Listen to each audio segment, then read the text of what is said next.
Bonjour à toutes et à tous. Nous allons parler lors de cette petite vidéo de la PAC 2023-2025, donc les principaux changements qu'il va y avoir.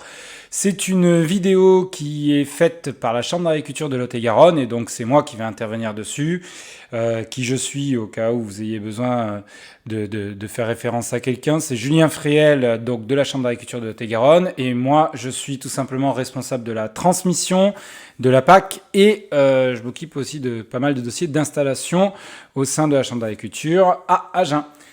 Donc le but de cette vidéo n'est pas de voir tout en détail. Il y a si vous regardez cette vidéo, c'est forcément que vous avez le lien vers l'autre vidéo qui a été faite sur la Chambre d'agriculture de Lot-et-Garonne, une vidéo bien plus consistante, bien plus dense, sur laquelle dans le descriptif vous aurez tout loisir de pouvoir aller directement dans les chapitres qui vous intéressent. Là le but c'est d'avoir un petit résumé, quitte à aller approfondir avec cette vidéo les détails. Donc déjà la présentation là au jour où je la fais, elle date du 23 février 2022. Donc évidemment, comme ça repose sur le PDRN 2022, il y a certains détails qui sont encore attendus, ce qui veut dire qu'au moment où vous regardez cette vidéo, si nous sommes par exemple début 2023, il y a peut-être des petites choses qui ont changé, mais pas grand-chose. Pas grand-chose. La plupart des règles, elles sont déjà établies. Il nous manque quelques petits détails, quelques petites particularités par-ci par-là. Et sinon, et c'est pour ça qu'on vous l'a marqué, les montants. Les montants qui sont présentés sont tous des maximums. Quand vous verrez des montants, dites-vous donc que c'est le maximum sur lequel l'État et donc l'Europe acceptent d'aller. Mais par contre, à aucun moment, c'est le montant qui sera final, définitif et qui sera encore établi jusqu'en 2027, malheureusement. Donc, déjà, bon, une petite présentation, mais ça, utile besoin de le préciser. Les budgets français au niveau de la PAC baissent. Par contre, c'est vrai que souvent on se pose la question de pourquoi ? Qu'est-ce qui se passe ? Qu'est-ce que c'est qu'il y a derrière ? Tout simplement, quand on regarde ce petit diagramme, il n'y a pas besoin de tout lire, simplement de s'apercevoir que le budget français attribué à la France pour la PAC baisse de 2% pour atteindre la moyenne européenne qui est de 239 € hectare. Donc on parle de la moyenne par surface, par hectare qui est attribuée. Donc la France, on est au-dessus en moyenne et donc on baisse au même titre par exemple que vous voyez la Belgique et l'Italie. Et d'autres pays comme la plupart des pays de l'Est ou bien le Portugal ont tendance à essayer de nous rattraper. Donc en fait on nous ampute de certains budgets pour permettre aux autres pays européens d'atteindre les montants qu'on a en moyenne en Europe. On va voir un petit sujet sur la retraite. Donc retraite ou PAC. Parce que c'est des choses aujourd'hui, malheureusement, avec le montant des retraites en agriculture, c'est quelque chose qui revient souvent, moi, dans la bouche de mes cédants que je reçois. Et en fait, on a entendu beaucoup de choses, surtout jusqu'en fin 2021. Par contre, les règles ont changé. Donc, si vous entendez cette vidéo après 2021, sachez que les règles ont changé. Donc, tout ce qu'on vous livre là vient corriger ce qui avait été dit, notamment sur la presse spécialisée. Alors, pourquoi retraite ou PAC ? Simplement parce que ce qu'on vous avait dit, c'était au-delà de 67 ans, il ne sera plus possible de demander la PAC. Bon, ce système extrêmement manichéen de plus de 67 ans, t'as plus la PAC et avant, tu l'as, il n'y a pas de problème, tombe. Là, maintenant, ce qui compte, c'est la notion d'agriculteur actif. Qu'est-ce que c'est un agriculteur actif ? C'est un agriculteur qui n'est pas retraité et qui paye la TEXA, donc à la MSA. Et donc, prenons un exemple, Georges, il a 67 ans en 2022, donc il aura 68 ans en 2023, donc il sera au-delà de ses 67 ans. Il exploite 45 hectares de grande culture aujourd'hui. Et il se pose la question, bon, je prends ma retraite ou je touche la PAC ? Comment ça se passe en fait ? En fait, il va avoir trois possibilités. La première, il dit, moi, je vais céder mes terres. Je vais par exemple faire un fermage sur la plupart de mes terres. Mais par contre, je vais garder ma parcelle de subsistance. Dans le Lot-et-Garonne, en gros, ça se joue entre 3,5 et 4,5 selon si vous êtes en zone de plaine ou en coteau. On parle uniquement des céréales, évidemment. Il y a des coefficients. Pour savoir exactement ce que c'est votre parcelle de subsistance, parce que ça dépend de la nature des cultures et de la commune où vous êtes installé, c'est la MSA qui peut vous répondre. Jusqu'en 2022 inclus, il pouvait toucher sa retraite et toucher la PAC sur la parcelle de subsistance. Par exemple, il gardait 4 hectares de céréales alors que sa parcelle de subsistance était limitée à 4 hectares et demi. Il pouvait tout simplement toucher sa retraite et exploiter ces 4 hectares en céréales et toucher la PAC sur ces 4 hectares. Il ne pourra plus en 2023. Pourquoi ? Parce que même s'il paye la TEXA, parce que le cotisant solidaire retraité paye la TEXA auprès de la MSA, il est retraité. Et donc, on a bien vu tout à l'heure qu'il faut pour être agriculteur actif, il faut ne pas être retraité et payer la TEXA. La deuxième solution qu'il a, c'est il poursuit l'activité sur ses 45 hectares. Hein. Il ne s'arrête pas. Donc il a 68 ans, il est toujours agriculteur, il paye la Texa, il n'est pas retraité, et donc il peut toucher la PAC sur ses 45 hectares. Alors qu'on vous a dit jusqu'à fin 2021 qu'au-delà de 67 ans, il ne pouvait plus toucher la PAC. Si, mais par contre, il continue à exploiter. Et donc il fait le choix, dans ce cas-là, de continuer à exploiter. Il y a aussi une possibilité, c'est d'envisager un montage sociétaire, par exemple avec sa fille Alice, qui veut s'installer, et qui crée par exemple tous les deux une ERL, ou qu'elle rejoigne l'ERL. Là, on change complètement la situation, pour la bonne et simple raison que dans l'ERL, il y aura une nouvelle exploitante, plus jeune, pas forcément une jeune agricultrice, mais plus jeune, qui aura moins de 67 ans, qui ne touchera pas la retraite, et donc, de fait, la société en elle-même sera active, tout simplement. On va voir un second point qui est le fameux portefeuille de DPB. Qu'est-ce que c'est? Ça, vous savez, c'est le document qu'on reçoit chaque année, qu'on le reçoit surtout sur Télépack en fait, sous format informatif, mais il y en a encore certains qui le reçoivent en format papier. Donc en fait, c'est ce portefeuille de DPB, c'est ce qui vous indique le nombre de DPB que vous avez. Alors, qu'est-ce que c'est que ce portefeuille de DPB et comment il va évoluer? Déjà en 2023, il y aura un maintien du portefeuille existant. C'est-à-dire que si par exemple, on reprend Georges, il a 45 hectares et il a 43 DPB, il aura 43 DPB. Il y aura la convergence DPB par DPB. Ça veut dire quoi? Ça veut dire que si jamais il a 20 DPB à 110 € et 23 DPB à 160 €, parce qu'il a acheté des terres il y a 3 ans par exemple, il va y avoir ceux à 110 € qui vont converger, ceux à 160 € qui vont converger. Ils vont faire la petite vie de DPB chacun de leur côté. Voilà, la convergence va se continuer point à point. Et enfin, il y a un dernier point, et on va le voir qui va être là crucial, vraiment crucial, c'est qu'il n'y a pas de taxation et de paperasse de justificatif de cession foncière en cas d'achat de DPB, ce qui était le cas. Donc en fait, comment ça se traduit? À l'inverse de 2015, par rapport à ce qu'on a connu en 2015 et ce qui devient critique et très important à réfléchir là en 2023, c'est que s'il me manque des DPB en 2022, ils me manqueront toujours en 2023 parce que je vous ai dit, le portefeuille est maintenu. Autrement dit, je prends Georges. Il a 45 hectares. Il a 43 DPB, il lui manque donc 2 DPB. En 2023, il lui manquera toujours 2 DPB. Alors qu'en 2015, on aurait récupéré ces 43 DPB et on les lui aurait réétalés pour qu'il ait 45 DPB, pour que toutes ces surfaces soient couvertes. Ce ne sera pas le cas en 2023. Ça, c'est un point déjà important.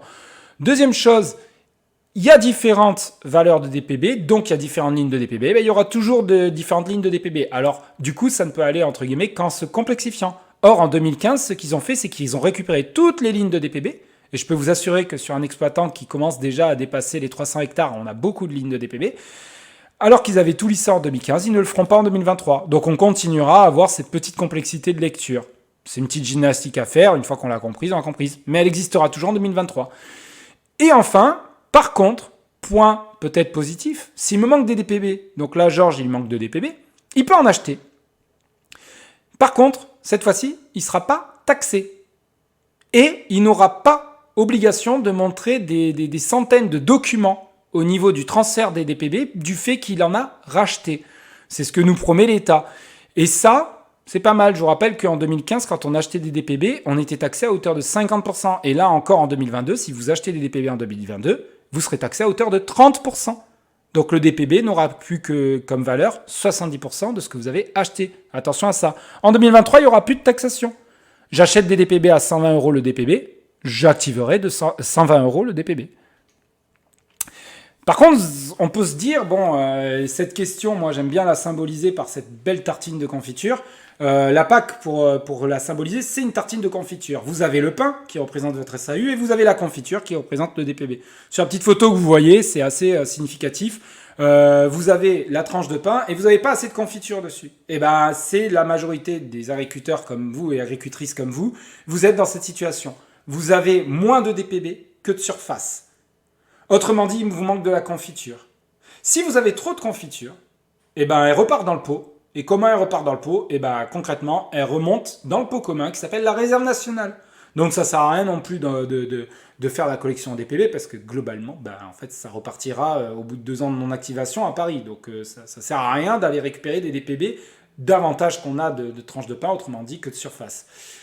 Du coup, par contre, ça, peu d'agriculteurs le savent, mais il est totalement possible de vendre du pain sans confiture, par exemple des terres en friche sur lesquelles il n'y a pas de DPB, et au même titre qu'il est strictement possible d'acheter de la confiture sans pain hein, et acheter du DPB. Alors on va dire, mais comment on fait du coup? Moi, je m'appelle Georges, j'ai 45 hectares, mais que 43 DPB, il me manque 2 misérables DPB. Où est-ce que je peux les trouver? Déjà, à la Chambre d'agriculture de Lot-et-Garonne, nous, on a une bourse. Vous pouvez nous appeler, on vous mettra dans la bourse, on vous mettra en relation. Il n'y a pas d'histoire d'argent qui transite, nous, on fait simplement les intermédiaires entre, ben voilà, vous voyez avec telle personne, il vend X DPB, lui, il en achète tant, et puis après, chacun se débrouille. Mais peut-être que dans les départements, si vous ne regardez pas ça depuis le Lot-et-Garonne, vous avez aussi ces cas-là auprès des chambres d'agriculture. Par contre, ben, il y a des sites nationaux, Agriaffaire, Le Bon Coin, j'ai pas regardé Vinted, mais tous les grands sites de vente français ont en proposition des DPB pour la bonne et simple raison que des propriétaires terriens, notamment des agriculteurs, les proposent sur ces sites-là. Donc ça peut valoir le coup de compléter son portefeuille, parce qu'on ne vous en donnera pas gratuitement. Voilà. Par contre, vous pouvez vous dire, ouais, mais moi, il faut acheter les PB, ok, alors je suis prêt à le faire, mais on m'avait dit que normalement, quelqu'un qui s'installait pouvait demander une dotation auprès de la réserve nationale, c'est-à-dire faire descendre depuis Paris des DPB sur mes terres. Et en fait, c'est vrai. Donc, il y a deux systèmes, la dotation en tant que nouvel installé et la dotation en tant que jeune agriculteur. En tant que jeune installé, en tant que jeune agriculteur, il faut les caractéristiques suivantes. Être âgé de maximum de 40 ans lors de la demande et avoir un diplôme niveau 4 agricole. Qu'est-ce que c'est un diplôme de niveau 4? C'est un bac. Voilà, il faut un baccalauréat agricole. Au même titre que demain, j'ai un baccalauréat agricole, j'ai 25 ans, je suis éligible à la DJA aide jeune agriculteur de l'État, je peux demander une dotation à la réserve jeune agriculteur. Donc, on peut être doté en étant JA. Attention, parce que la définition a changé. Donc là, elle rejoint l'aide JA nationale. Pourquoi? Parce que jusqu'en 2022 inclus, la règle c'était 40 ans maxi, diplôme de niveau 4. N'était pas précisé agricole. Bon, là, ils l'ont reprécisé. Par contre, on n'a pas tous un diplôme de niveau 4 en agriculture et sans forcément avoir 40 ans. Et en fait, on peut quand même le demander si on a un niveau 3, donc plus un CAP et 2 ans d'activité, ou bien 2 ans d'activité agricole sur les 3 dernières années, évidemment, ou bien une activité agricole qui est cumulée fait plus de 40 mois sur les 5 dernières années. Voilà. Donc, ce qui sera le plus évident, évidemment, c'est un bac agricole, mais vous voyez qu'il y a d'autres conditions aussi. Par contre, une seule demande sur les 5 premiers exercices PAC. Ça, c'est important. Je m'installe jeune agriculteur, je fais mon premier dossier PAC en 2023, je dois demander l'activation de 5 DPB. Est-ce qu'il ne vaut pas mieux attendre l'année d'après, d'activer directement 15 DPB parce que je suis en train d'acheter 10 hectares de friche que je vais retourner pour pouvoir y faire sur des grandes cultures? La question se pose, c'est un calcul. On a le droit en tant que JA de ne demander qu'une seule fois en 5 ans l'activation de droit PAC. On ne peut être doté qu'une seule fois. Et, petit point particulier, quand il y a un JA dans une société, du coup, la société devient JA. Si jamais je n'ai pas je ne suis pas éligible à cette demande de dotation jeune agriculteur, mais par contre, je viens de m'installer il y a peu. Écoute, si jamais tu as un diplôme de niveau 3 ou 2 ans d'activité agricole durant les 3 dernières années, et que tu viens de t'installer, concrètement, tu peux faire la demande aussi à la réserve en tant que nouvel installé, NI, nouvel installé, vous verrez ça. Là, cette fois-ci, par contre, on ne peut faire qu'une seule demande sur les 3 premiers exercices PAC. Donc là, par exemple, j'ai un baccalauréat général en littérature et j'ai 43 ans. Je ne suis absolument pas éligible à demander une dotation à la réserve en tant que JA. Je peux le faire en tant qu'NI.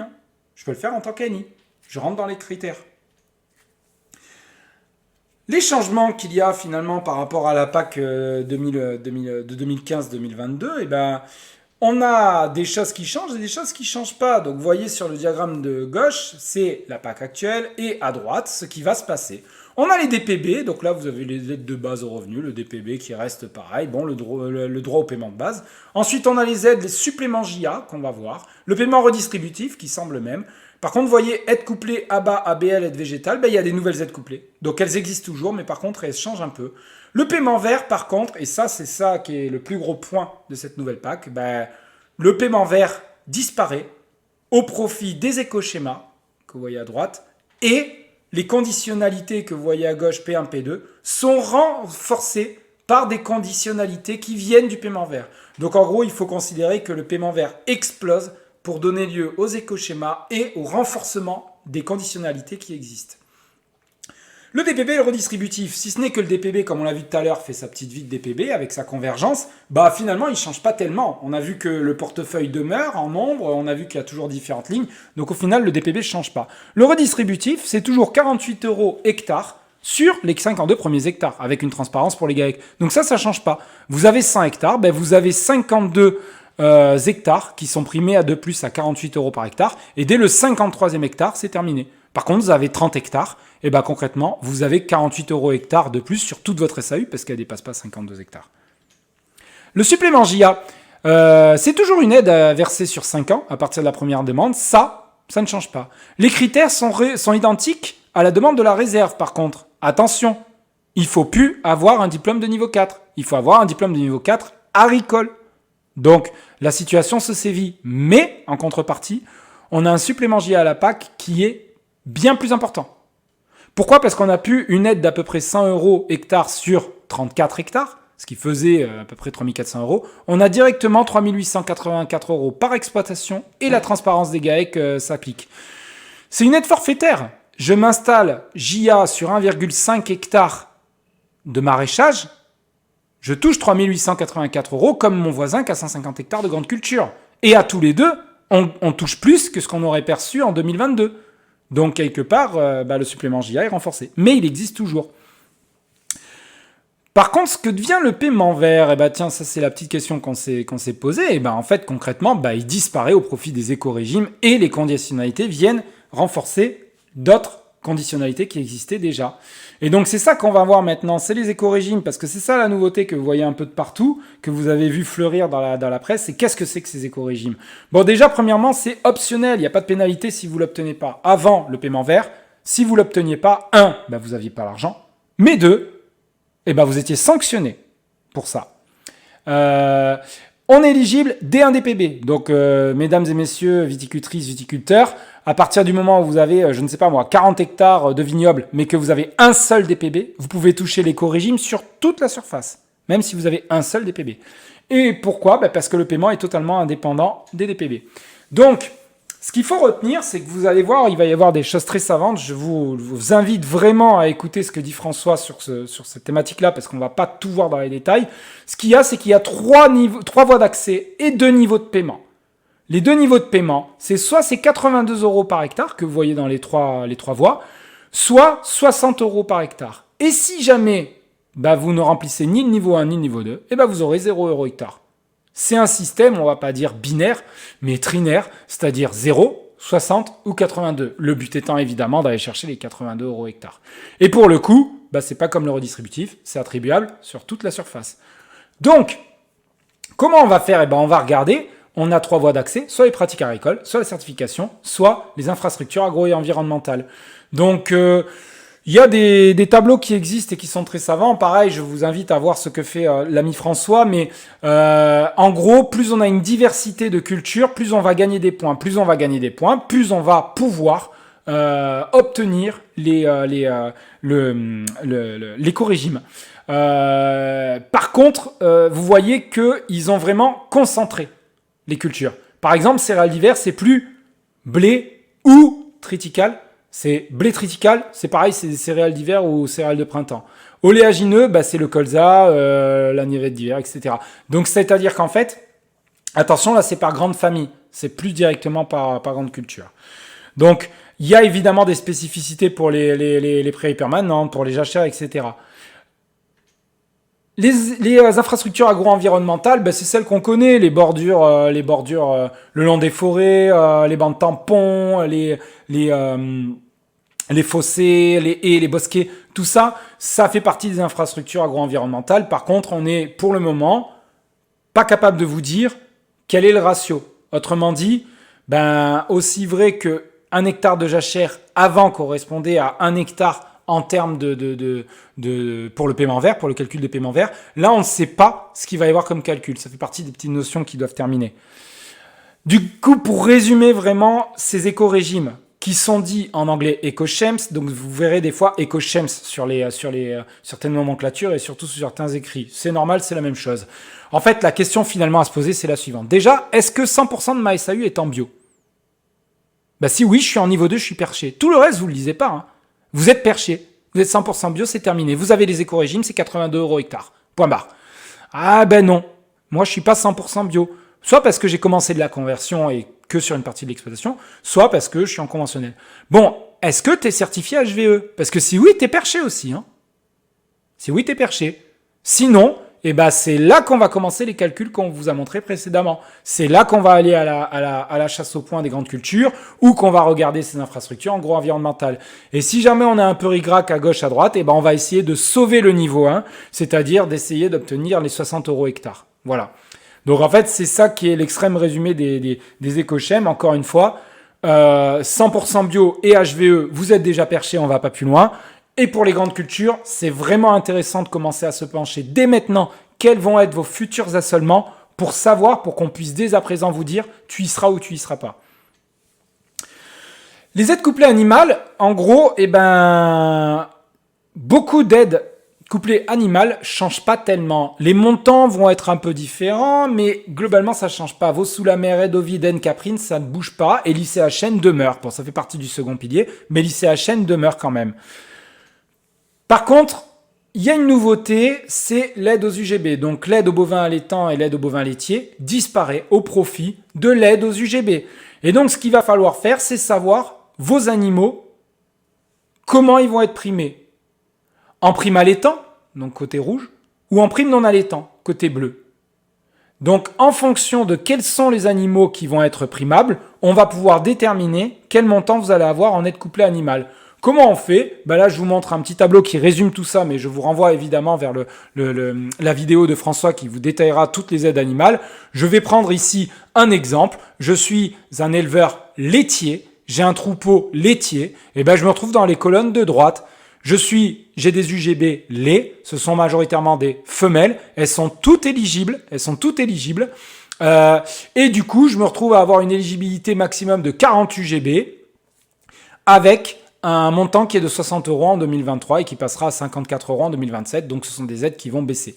Voilà comment il faut lire un peu ce résumé. Les aides couplées animales, maintenant, est-ce qu'elles changent? Globalement, pas tellement. On a toujours des aides couplées à végétales qui existent. On a toujours des légumineuses, l'aide à légumineuses fourragères, aux semences fourragères, aux semences de fourragères de graminées. La prune dente, donc chez nous dans le Lot-et-Garonne, qui continue à avoir sa prime, ça c'est une petite victoire. Alors vous dire combien on doit faire en rendement minimaux, on n'a pas le montant.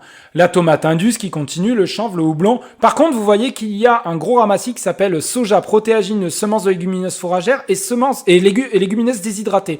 Avant, c'était toutes des aides séparées. Maintenant, ça devient une aide couplée végétale qui est de 104 € par hectare. Pourquoi? Parce qu'ils ont fusionné les différentes enveloppes. Voilà, pour qu'elles soient beaucoup plus fongibles. Donc ça, c'est en gros, ça peut changer au niveau des montants, mais c'est des aides qui continuent, qui sont maintenues. Par contre, on a deux nouvelles aides couplées végétales qui apparaissent. La première, et pas des moindres, c'est le maraîchage. Alors, maraîchage, c'est faux. Il ne faut pas se dire c'est les maraîchers, parce qu'on le sait normalement, le maraîchage, c'est une succession d'au minimum de cultures sur une même parcelle, sur une même butte, etc. Et ben c'est pas vraiment vrai, parce qu'ils disent c'est le maraîchage, mais ça comprend aussi les asperges, les petits fruits dont les groseilles, les framboisiers, les fraisiers. Or, un framboisier, vous ne le changez pas tous les ans, et l'asperge, les griffes restent en terre plusieurs années. Donc en fait, le maraîchage, finalement, ils voient ça comme une production légumière et de petits fruits assez large. Même le melon en fait partie. Et en fait, cette aide, elle est de 1588 € par hectare, mais, parce qu'évidemment il y a un mais il faut avoir une SAU totale de moins de 3 hectares. On ne peut pas, si jamais j'ai 1 hectare de maraîchage et 40 hectares de grande culture, toucher cette aide, du coup. Et attention, parce que ça, évidemment, c'est les questions qui nous ont été posées. J'ai 4 hectares de terre agricole, je décide de ne produire que sur 2 hectares et demi de maraîchage et laisser le reste en prairie. Je ne le déclare pas à la PAC pour pouvoir passer sous le seuil des 3 hectares de SAU et gagner plus en termes de maraîchage. Attention, parce qu'à ce moment-là, on est dans un cas de sous-déclaration et c'est sanctionnable. Voilà. Donc, est-ce que c'est une incitation? Ça, c'est des remarques qui m'ont été remontées notamment par les BTS et les bacs pro que je suis dans les lycées. Ils ont dit, mais attends, quand tu commences à être JA en conversion à l'agriculture biologique en maraîchage sur 1,5 hectare, ça commence à faire un peu d'argent à la PAC. Et la réponse est clairement oui. Oui, c'est un fait. Et une nouvelle aide qui apparaît, les légumes secs qui rentrent dans la fameuse enveloppe des 104 € par hectare, donc on en a parlé tout à l'heure. Lentilles, haricots secs, lentilles, j'ai mis 2 fois lentilles, pois chiches, fèves, etc. Pourquoi? Parce que notamment, nous les producteurs qui faisaient des pois chiches, on avait le pois qui appelait une aide directe végétale, mais par contre le pois chiche non. Et du coup là, ils ont corrigé un peu cette situation. On va terminer par quelques autres informations qui ne sont pas de moindre importance, qui sont tout aussi importantes. Alors premièrement, je vous ai parlé tout à l'heure de la conditionnalité. C'est-à-dire que le verdissement a explosé, on a parlé des éco-régimes, mais par contre on n'a pas parlé des conditionnalités. Les conditionnalités qui existaient dans le paiement vert continuent et même se renforcent par rapport à d'autres conditionnalités qui existaient. Donc vous avez le verdissement plus les anciennes les bonnes pratiques agro-environnementales qui deviennent des nouvelles BCAE et qui sont à respecter. Cette fois-ci, du coup, elles sont à respecter de manière intégrale pour obtenir la PAC, sous peine de sanctions. On a plusieurs BCAE, bon évidemment que François vous détaille dans sa lecture, mais il y a juste une sur laquelle je veux vraiment revenir, c'est la rotation des cultures. La rotation des cultures, attention, c'est un faux ennemi, pour pas dire ami, sinon ami. On va pas vous demander de faire de la rotation des cultures. C'est en fait un nombre de productions différentes, comme on l'a vu tout à l'heure. Par exemple, quelqu'un qui fait du blé et du tournesol et par exemple qui a un peu de jachère, il sera dans la rotation des cultures. Le but, c'est pas de dire tu fais du blé, puis tu fais du tournesol, puis. C'est pas année sur année, en fait. C'est comme ça que c'est présenté aujourd'hui. Donc il y a cette notion qui est assez importante. Il y en a plusieurs autres aussi, pas moins importantes, mais vous voyez par exemple les bandes tampons le long des cours d'eau, ils continuent, sauf qu'il y a une précision maintenant sur les canaux.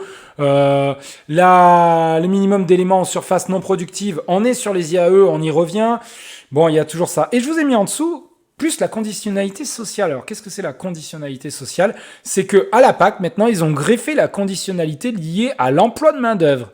Donc attention, si vous êtes employeur de main-d'œuvre, en cas de contrôle, on peut venir aussi vous contrôler sur un aspect social, donc embauche de main-d'œuvre, et peut-être vous sanctionner sur la PAC. Attention. Les bio, on n'a pas tellement parlé des bio. Vous l'avez peut-être entendu, tout le monde a crié partout qu'il n'y avait plus d'aide à la bio, c'est totalement faux. C'est l'aide au maintien à l'agriculture biologique qui tombe, mais par contre, l'aide à la conversion, qui je le rappelle dure 5 ans, même si sur le terrain on convertit ces terres pendant 2 ans, à la PAC c'est 5 ans, l'enveloppe a augmenté. Pourquoi? Parce que ce qu'on voit, c'est que la seule différence, c'est qu'on voit à droite que la conversion de culture, de terres arables, surtout de grandes cultures, passe de 300 à 350 € hectare pour les conversions. Voilà. Donc finalement, les aides augmentent d'un point de vue conversion. Par contre, oui, l'aide au maintien disparaît définitivement. Le monitoring, un petit mot sur cette nouvelle pratique.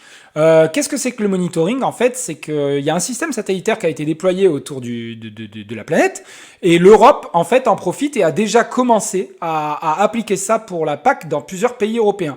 Qu'est-ce qui se passe? C'est un contrôle satellitaire permanent, et on dit bien permanent sur tout le territoire. Avant, les flashs étaient faits en mars, avril et juin.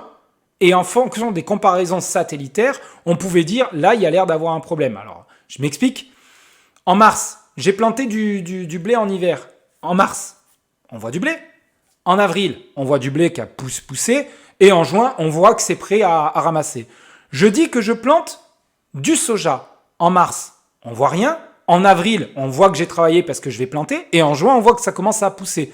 Donc, en fait, c'était sur ça que se basaient les contrôles en disant, par exemple, là, je vois que tu n'as rien planté, tu ne peux pas me demander une aide soja sur ces surfaces. Et là, en fait, le contrôle, il est permanent. Et ils ont un système qui est extrêmement performant, qui permet de voir l'évolution de la végétation et donc voir vraiment s'il y a quelque chose qui pousse. Donc là, on ne pourra pas tricher. On ne pourra pas dire, attendez, j'ai retourné les terres, mais comme il n'y a rien qu'à pousser, c'est de la jachère. Non, la jachère, c'est du repos de la terre.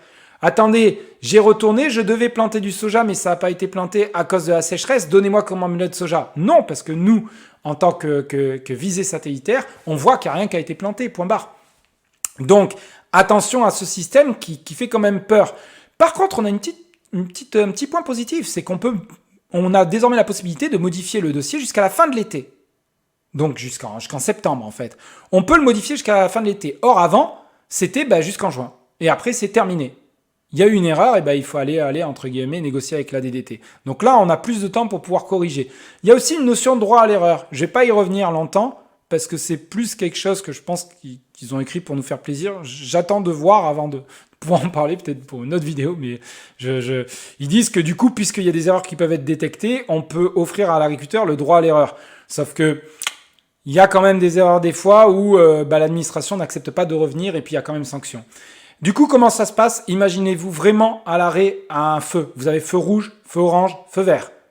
Feu vert, vous passez. Feu orange, attention. Feu rouge, vous passez pas. Et eux, en fait, c'est très simple. La majorité du temps, les satellites vont dire c'est vert, c'est bon, tout s'est bien passé, il a bien déclaré ce qu'il fallait, etc., etc. Par contre, si c'est orange, c'est hop, hop, hop, hop, hop. Là, il y a l'air d'avoir un problème et ça a l'air de représenter une certaine somme d'argent. On va avertir l'agriculteur. L'agriculteur aura connaissance qu'il y a un problème sur une de ses parcelles. Il devra télécharger une application, aller avec son smartphone sur la parcelle concernée, faire une photo et faire remonter les informations à l'État par voie satellitaire. On demande à voir, c'est en 2022 qu'on fait vraiment les tests terrain avec ça, avec la DDT, on demande à voir si ce sera vraiment fonctionnel. Mais toujours est-il que ils vont vouloir beaucoup plus de précision, envoyer beaucoup moins de contrôleurs sur le terrain pour faire beaucoup plus de contrôles satellitaires qui, comme je vous l'ai dit, vont être permanents. En conclusion, l'évolution des DPB, c'est une évolution qui est subie, sans grande marge de manœuvre. Comme je vous l'ai dit, les DPB, on garde le portefeuille et globalement, ils vont faire leur vie de DPB. Par contre, ça peut être intéressant de s'intéresser à savoir si ça vaut pas le coup d'acheter des DPB. Pourquoi? Parce que si je m'y intéresse pas maintenant, je peux vous garantir qu'en 2023, quand tous les exploitants seront informés, il n'y aura plus de DPB sur le marché. Deuxième point, les éco-régimes, il faut au moins un DPB. C'est nécessaire d'avoir un seul DPB. Le mieux, c'est de tester l'assolement 2021-2022 pour dire, moi, en 2023, je suis prêt, c'est bon, je passe large. Ou bien, oulala, il y a des choses attention à faire. Ça peut être intéressant aussi de réfléchir à l'HVE, haute valeur environnementale. Est-ce que je pars vers cette certification ou pas pour être tranquille définitivement, et en plus ma coopérative me le demande. Et on peut se poser la question de l'intérêt des cultures à protéines, parce qu'on a vu que ça pouvait apporter quelques aides directes. Pour les aides bovines viande, faut-il modifier la stratégie de développement à l'engraissement? C'est ce que veut l'État. Il veut au maximum qu'on engraisse directement sur sol français. Par contre, est-ce que ça vaut le coup de revoir l'intégralité de son troupeau, de ses stabus et de sa manière de mener ses bêtes simplement pour maintenir ses aides ou en avoir un peu plus? Ça, c'est un quid. Aide végétale, à noter l'évolution des aides sur les plantes à protéines, parce que avec ce gros pack 104 € hectare comme on a parlé, et il y a la nouvelle aide maraîchage.